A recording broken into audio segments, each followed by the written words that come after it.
What's up, everyone? It's your boy Rocket456 and welcome back to the channel. Today I'm going to be starting a new series, which probably by the title you probably already know. I'm going to be starting a series talking about the Kingdom Keepers series. I just finished today Kingdom Keepers Disney After Dark, which is the first book of the Kingdom Keepers series. Why you're asking I'm doing this? Well, because I just found out, and supposedly this news was like common knowledge like 2 years ago, but Ridley Pearson, the author of the Kingdom Keeper series, is actually doing a sequel series called Kingdom Keepers Inheritance, which is going to be about the Kingdom Keepers kids, and it's basically Kingdom Keepers Next Generation, which I'm super excited about. So I was like, you know what?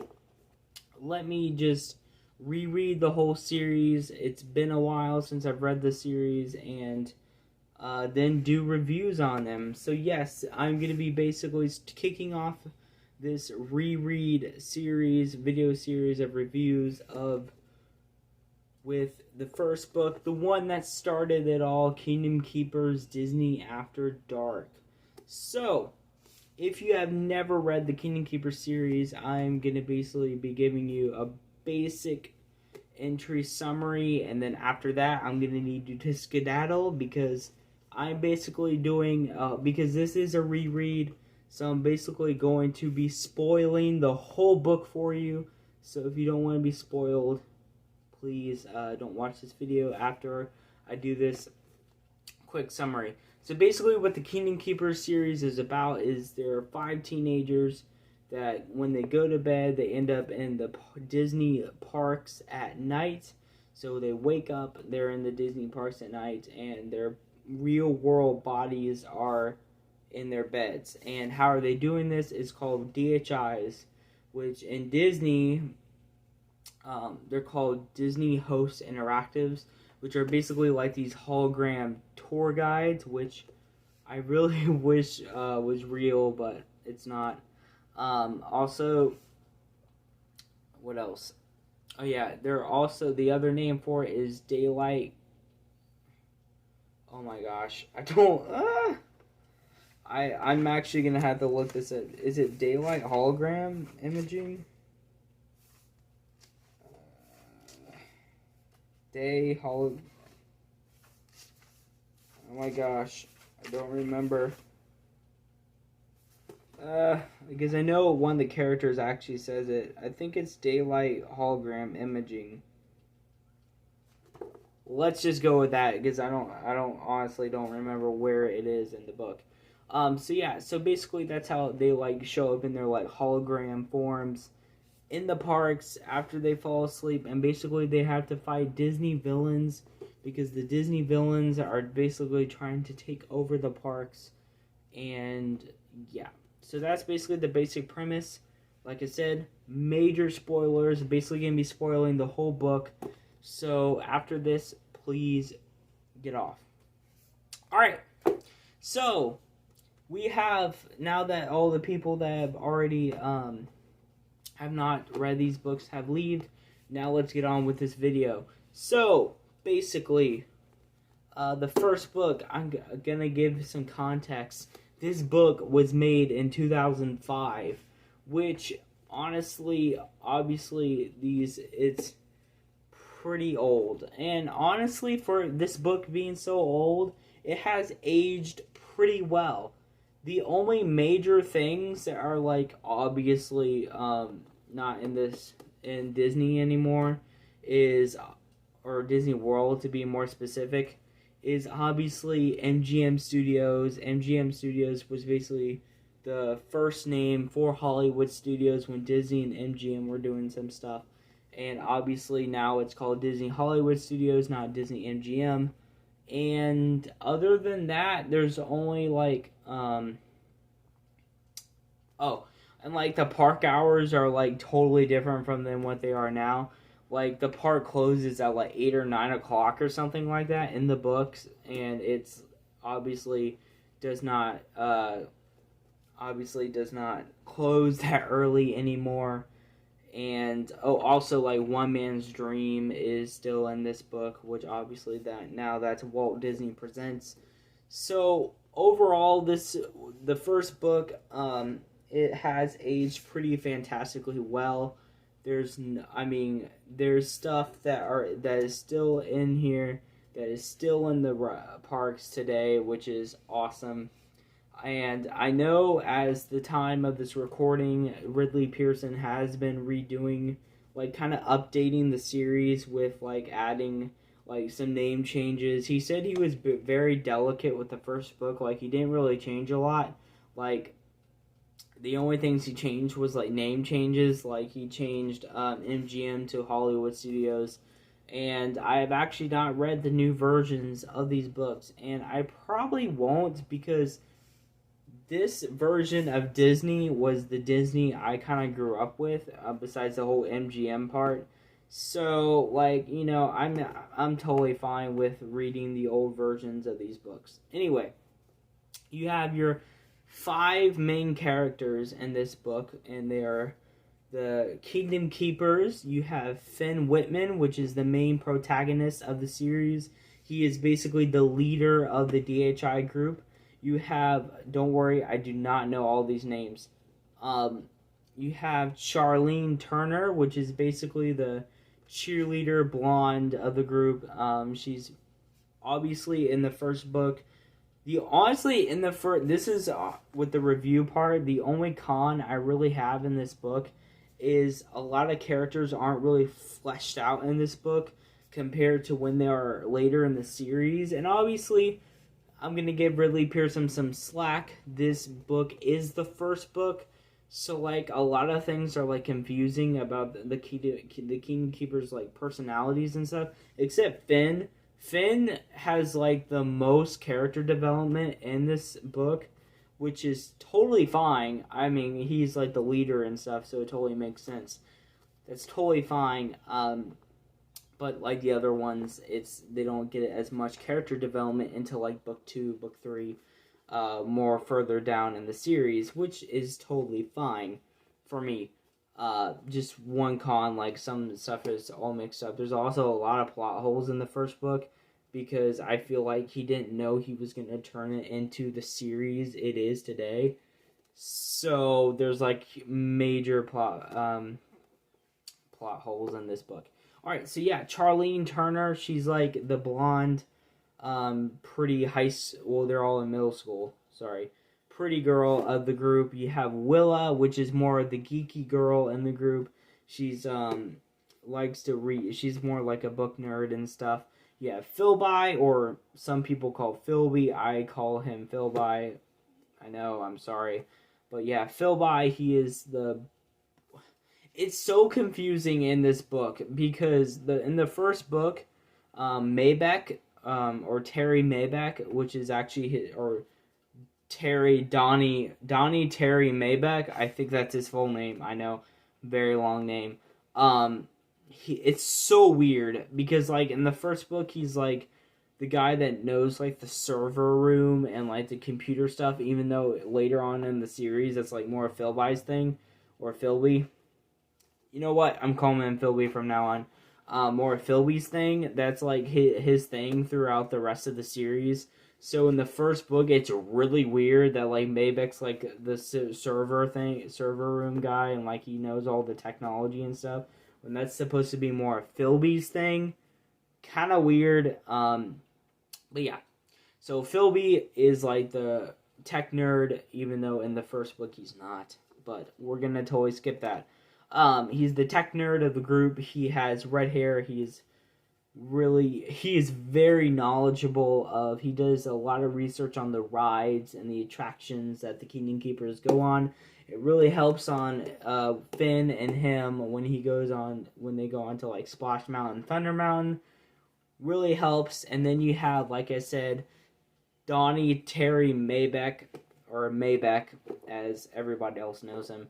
He's the more athletic person of the group. He has definitely an attitude. He definitely has lots of sarcasm, which I love Maybeck. I really do. And I like for this reread, obviously I'm starting with the first book, but I know his character gets fleshed out so much in the rest of the series, which is awesome, and I love Maybeck. So Maybeck is definitely one of my favorite characters. So that's the main characters. Now we also have some side characters in this book which aren't really important until later in the series, especially with the sequel book, Disney at Dawn. You have Amanda, which is like Finn's love interest throughout the series. For the first book right now, she's just a friend to Finn, and she helps, especially during the beginning when Finn needs to track down the other keepers, because to get them all together. She definitely helps him through that, and so yeah. And then your other side character is Jez, which will be turning into Jess at the end of the book. She has no character development at all in this book because she is under Maleficent's spell in this book. So she doesn't really have a lot of character development. And of course, you have the main guiding character, as he reminds me of your Dumbledore, your Obi-Wan Kenobi, which is Wayne. He is he's the main guidance for these the Kingdom Keepers in this series. He is awesome. I love Wayne. He's so cool. He's basically Disney's version of Obi-Wan Kenobi, and guiding them and stuff. It's really cool. And yeah, so he's a really good basically guidance character for the main cast. And of course, Finn's parents are sort of involved in the first book. Not as much as they will be second book, they're kind of non-existent in the second book. And then the third book, they start really, the parents really start getting involved with the Kingdom Keepers. But that's for later on. So, basically, the main story, or the main headline of this book is they're in Magic Kingdom. The different books, they start exploring the different parks. But the first one, they are in Magic Kingdom, and they're basically trying to solve this riddle or legend, or I know I literally just read this, finished this up today, but there's some stuff that I don't fully know. It's a story. So basically it's called the Stonecutter's Quill, and they're basically trying to solve that story, trying to get clues into the attractions and stuff. And basically the Stonecutter's Quill is how they can get an advantage over the Overtakers. Now, the Overtakers are the main antagonist group of the series. Basically, Maleficent is the main one in this book. It's Maleficent and the Pirates of the Caribbean pirate animatronics that are from the ride. Those are the two, but Maleficent is the main antagonist of the first book. Really scary, really dementing. She really knows how to get into the fears of the main characters, which that just shows how great a villain she always was, especially in Sleeping Beauty. So yeah, the Overtakers, basically their whole goal is to take over the parks and then eventually the world. I mean, the world part is not really said in the series. It's when they take over the parks, what else could they do? It's not really specified that they would take over the world after they take over the Disney theme parks, but whatever. So yeah, the Keepers are trying to find clues and stuff. So there are 4 main clues. There is sun, clouds, wind, and stone. Those are the 4 main things they're trying to look for that are in the Stonecutter's Quill. So first, they try to look for the sun clue, which basically, warning, basically they go into, it's a small world which supposedly has the biggest sun in the park. I'm not sure, honestly, I'm not sure, but has the biggest sun. And so then they're riding the ride, and then all of a sudden the Small World dolls start getting off the displays and like running to them and starts attacking them. And honestly, the first time I read this book, I never looked at Small World the same again because of that, because of the Small World dolls coming off and stuff. So, and then they didn't find the clue or whatever, but then Amanda's like, hey, I remember this stupid thing, like, perspective or whatever, and then, like, Finn's like, whoa, perspective, like, what? And then, like, so he's like, we gotta wear, like, the 3D glasses in the rides to look for the clues, which the 3D glasses do end up working because it's, like, the whole perspective thing, and so they end up finding the clues in the sun. Then Philby and Finn go to Splash Mountain, which they have to float in like the ride and stuff, which is really cool. And this is really where it shows Philby's knowledge on these rides.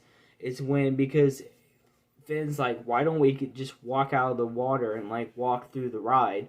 But Philby's like, no, you idiot. There's like infrared scanners and cameras and stuff, which is actually for real. Like that stuff's real. So it really that part of the story really showed Philby's knowledge of the rides and attractions of Disney World.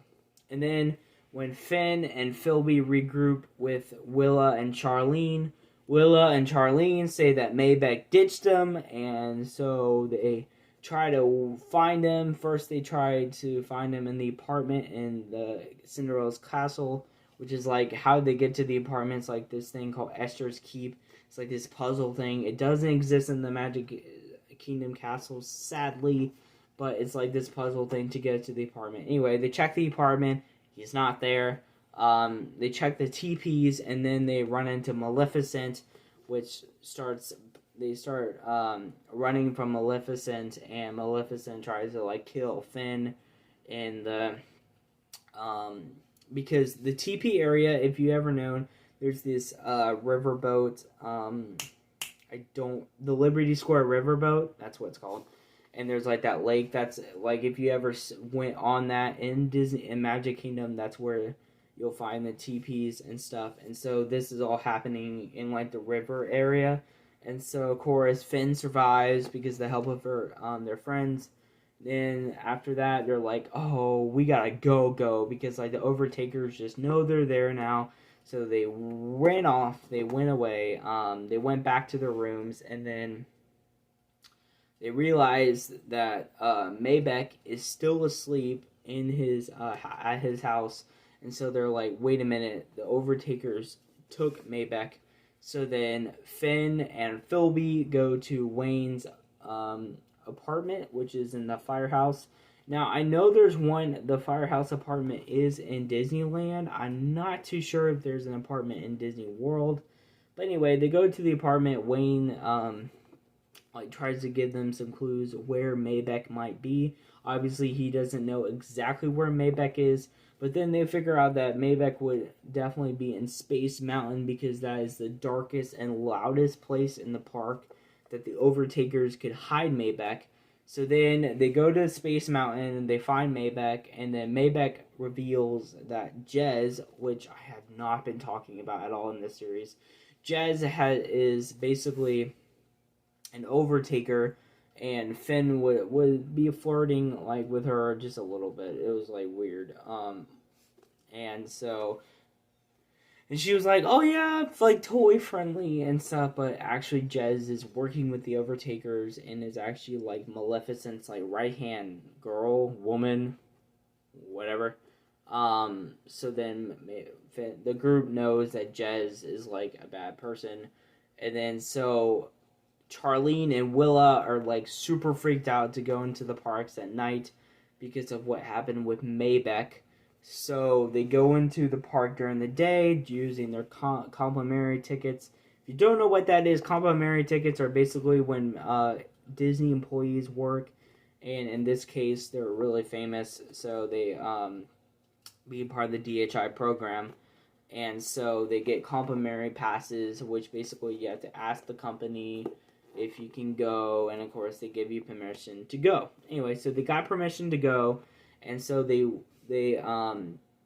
went into Winnie the Pooh, because Winnie the Pooh has like wind, which is the third major clue for the Stonecolor's Quill.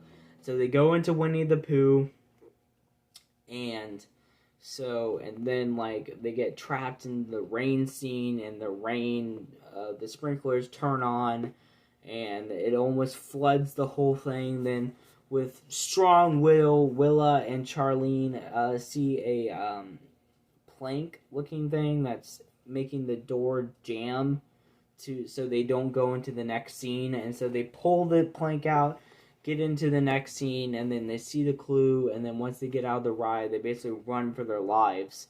And then so after that, the group comes back together, and actually, I haven't really explained this, but how the group has been talking besides in person when they go into the parks at night is called Virtual Magic Kingdom, or BMK for short. And basically what the Virtual Magic Kingdom was basically for Disneyland's 50th anniversary. They made the website. It was kind of like a game, and you could explore stuff, but you could also like create guest rooms and have like your friends hang out in the guest room. So basically that's how they've been communicating. So they all communicate, and they obviously realize for the last one, for Stone, they have to go to Thunder Mountain. So Finn and Philby go to Thunder Mountain, and they find the clues, but then when they find the clues, they see like the geysers at Thunder Mountain are like frozen and stuff. So they know Maleficent's there, and it's because Maleficent is like loves the cold. It makes basically everything cold when she's around her. And then they feel like this rumbling, and then the T-Rex that was like connected to the rocks like comes to life and stuff and chases them. And then because of Philby figuring something out from physics, they basically beat the T-Rex at their own game. So with all the letters and this stuff, they go to Cosmic Rays, which is basically, if you've never been to Disney World, Magic Kingdom, it's basically this restaurant in Tomorrowland. So they go to Cosmic Rays, and they basically try to figure out what because the letters they've been getting are the clues from the different attractions and stuff. So they eventually, by mere coincidence, like Maybec like sneezes, and like all the letters like fall into place and stuff. Real magical. And it spells out my first pen, which is Walt's first pen that he ever had. So then they're like, all right, well, Walt's pen got to be in One Man's Dream. So Finn basically goes into the theater of One Man's Dream, kind of like hangs out there. And then once the doors close, he goes into like the display area, grabs the pens from Walt's office desk. That's a replica of Walt's office in Disneyland, in Anaheim. And then so he grabs the pins, and then he's trying to escape, but then like frost comes out on the door thing. He opens the door once the frost like leaks, and then Amanda's like right there, and he's like, "You betrayed me!" He was so confused. Then he just ran. So with the pen, and also he grabbed some plans and stuff, like the blueprint plans of the parks that were in his office, but then someone stole them. We don't know who it is yet. So like Wayne is like, you gotta get those plans back. And so then Mickey's Not So Scary. They go to Mickey's Not So Scary, and which for them, they're like, hey, this is the only time like Maleficent can like just be out in the open. It would totally be fine. So then they find Maleficent. Maleficent or Jez puts a spell on Charlene and Amanda, which makes them fall asleep. So it's kind of like the Sleeping Beauty thing. And so Finn, Maybec, and Philby chase Maleficent and Jez into the Pirates of the Caribbean, and they go into this like dungeon area, and then they like figure out that like, wait, they're gonna like lock up basically all these cast members down here. And so Finn, Philby, and Maybec fight Maleficent, and Maybec and Philby run. Finn realizes that the pin can actually hurt Maleficent, so he just stabs the crap out of Maleficent with the pin. Sparks fly. So then Jez releases the spell on Amanda and Charlene, and so Finn obviously runs away. And then after that, Wayne is like, guys, this is the only chance we have to stop Maleficent.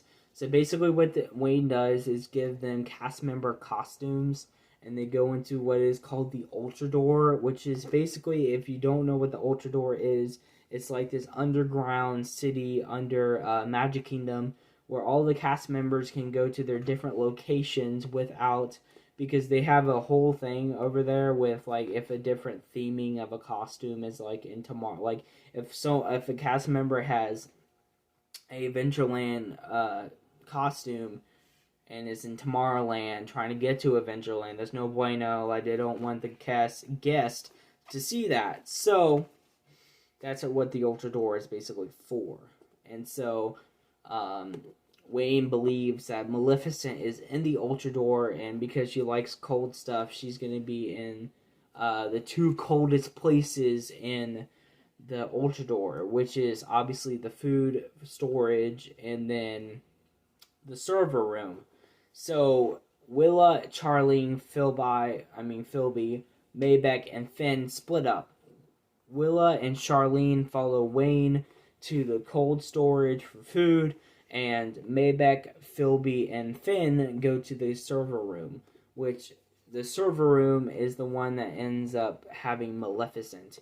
So Finn tricks Maleficent and trying to give her the pins, and then so Philby comes behind having the actual real pins, stabbing Maleficent, weakening her, and then like Maybec like bashes her into like a server or whatever, which actually the electricity coming from the server charges her, so she's getting stronger. And they're like, oh crap. So like they run out of the server room, go towards the exit of the Ultra Door, which they end up in Tomorrowland.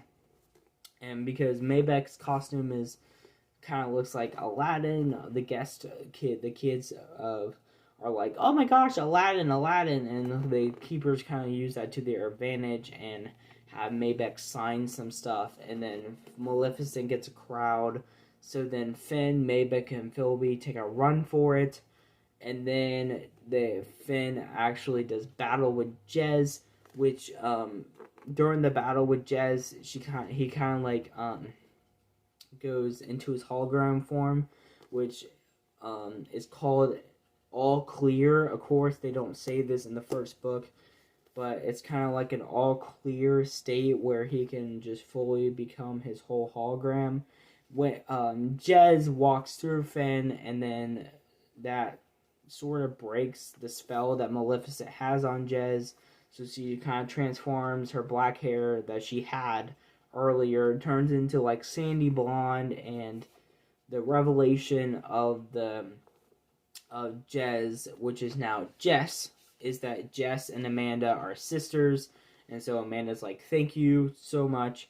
Then Finn, Maybec, and Philby get thrown into the trash chute that it carries all the trash. Maleficent hot on their tail, and then so Finn, Philby, Maybec get shot out of the chute. Wayne's like, hurry up, don't, and then they capture Maleficent right then and there. They also got the plans, I forgot to mention that.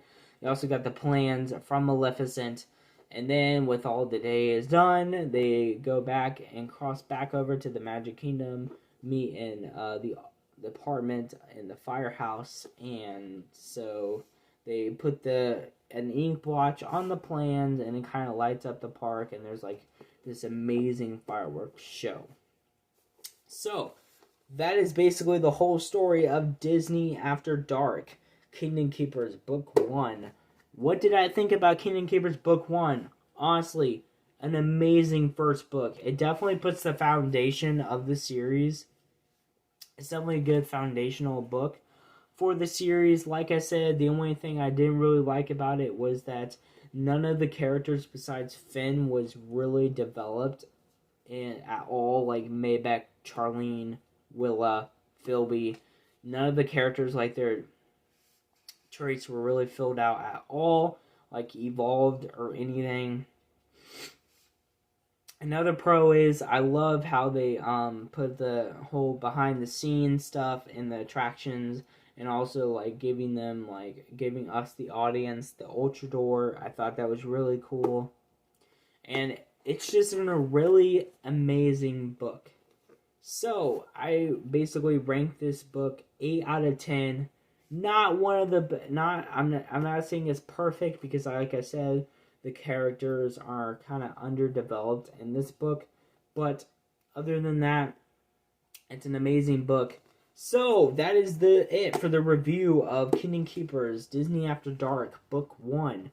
Obviously the next video will be Kingdom Keepers Book 2 Disney at Dawn, which honestly, I don't have a schedule for this. I don't know. It just depends how fast I can read these books, which I am taking my time. Don't worry, guys. I'm not rushing through these books just to get a video out. But yeah, so the next review will be Kingdom Keepers Disney at Dawn. So, thanks so much for watching. If you are interested in enjoying this new, basically, Kingdom Keepers book review series, please make sure to smash that like button. If you're new to the channel, please make sure to subscribe. When you subscribe, make sure to press the notification bell. When you press the notification bell, make sure to press all to be notified every time I upload videos to the channel. So, peace! Rocket456, and take care, and be a Kingdom Keeper. It's really cool. You're too slow!